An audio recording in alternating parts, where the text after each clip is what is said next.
welcome to episode 2. So, this one, I thought, let's not mess about, start with the hard stuff. Is WLS cheating? It's a tricky one because what is cheating? If you're doing something to save your life, to support your life, is taking methadone cheating? Is nicotine patches to stop smoking cheating? Whatever you do to overcome this addiction, and I will talk about food addiction, I'm sure, lots and lots and lots. I think it's valid, it's important. Whatever you need to do to save your own life, you don't need to justify to anyone else, in my opinion. A lot of people, family, friends, work colleagues, acquaintances will consider it cheating, and they're perfectly entitled to that view.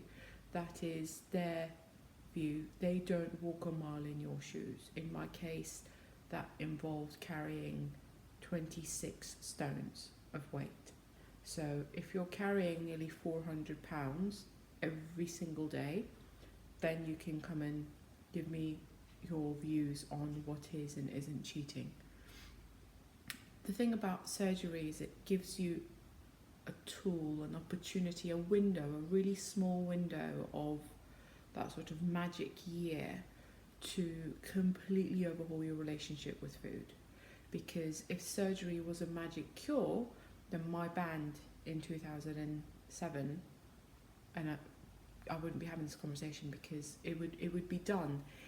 I lost weight after the band, I did. I lost probably about 5 stone.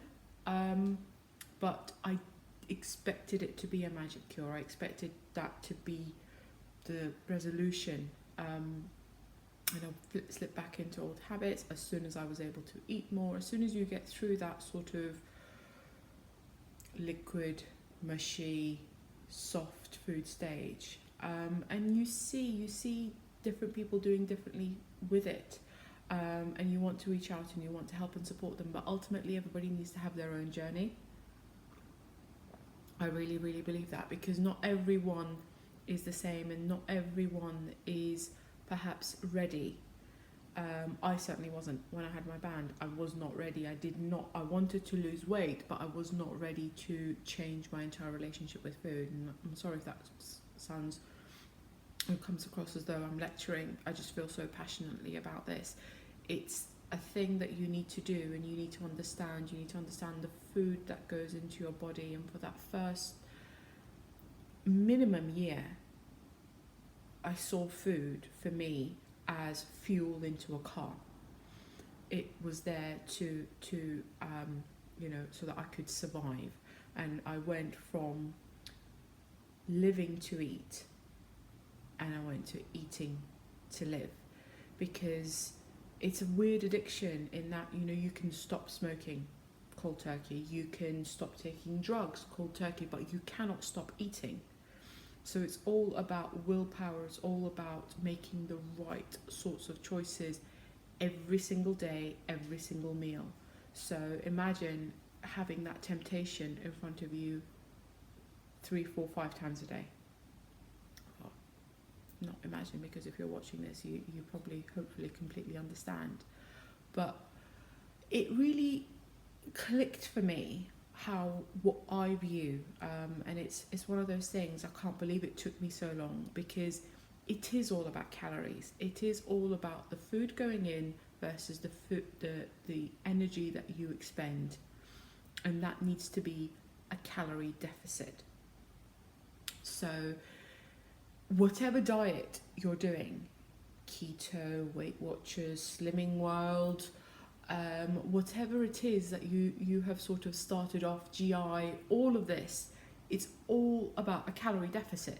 So if you've got a calorie deficit built into that, I always say you could eat pizza as your diet, full stop. If you're eating, 1,000, 1,200 calories worth of pizza every day, and that's all you're eating, because that is the fundamentals for me. Yes, you need your macros. Yes, you need your protein. Yes, you need your vitamins and minerals and carbs and all of that. But the essence of this is about calories.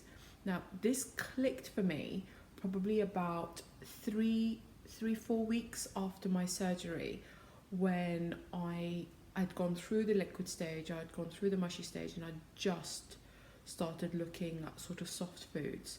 And I was shopping with a really good friend of mine who was pregnant at the time, and she said, Liz, I need a break. And I obviously, first week of surgery, after the first few weeks of surgery, you feel like you've been hit by a truck anyway. So I was like, break, great, sounds good. Let's go to a Starbucks. And I said to her, go sit down, grab a table, and I'll go get the coffees. And I remember looking for the very first time, actually looking at the window, and the muffins and the cakes and the shortbread and the cinnamon and all of this was like what I would just eat and eat and eat and eat. And actually looking at it going, that's 500 calories, that's 700 calories. A caramel macchiato that I have is 300. And I started thinking to myself, that's like 800 calories. That's nearly half a day's worth of calories that you are supposedly to have just to maintain your weight. And I would have a coffee with a friend and not even think twice or build that into my later on evening meal. I wouldn't think to myself, oh, well, I had a coffee and I had a muffin or a cinnamon swirl or whatever it was, so I should have a lighter meal. It just wouldn't even occur to me. How calorific foods are was the genuine sort of light bulb moment for me, to then think that plus that plus that plus, oh my god. And how calorific foods are. You can buy a sandwich for 600-700 calories, easy. You can buy a sandwich for 250-300 calories as well. So I built the whole foundation of what I do on those swaps. So instead of having a caramel macchiato at 330 calories, I have a skinny cappuccino, and maybe with a sweetener or whatever. And it just, those little swaps of saving 100 calories here, 200 calories there, a bag of Quavers for 80 calories rather than a bag of crisps for nearly 200 calories.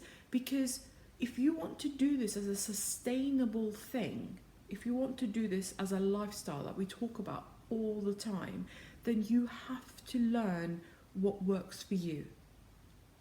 I've come a long way from is WLS cheating. WLS helps you have that breathing space. It gives you that time to be able to do that, because this is hard enough. To make that decision, to put yourself, your body, your family, your whole world through this is a huge decision. It's a surgical procedure with all of that entails, but it's also something that a lot of people that are nearest and dearest will come on the journey with you. I think it depends on your definition of cheating. If people view that I cheated, then that's fine. I make no apologies for doing what I had to do to save my own life. That's it. So I hope you found this useful. I thank you again if you made it through this far and through my ramblings. Please do give me topics, ideas of things that you'd like me to talk about, any questions, anything like that. I really, really want to sort of make this an interactive thing. And I hope I'll speak to you soon.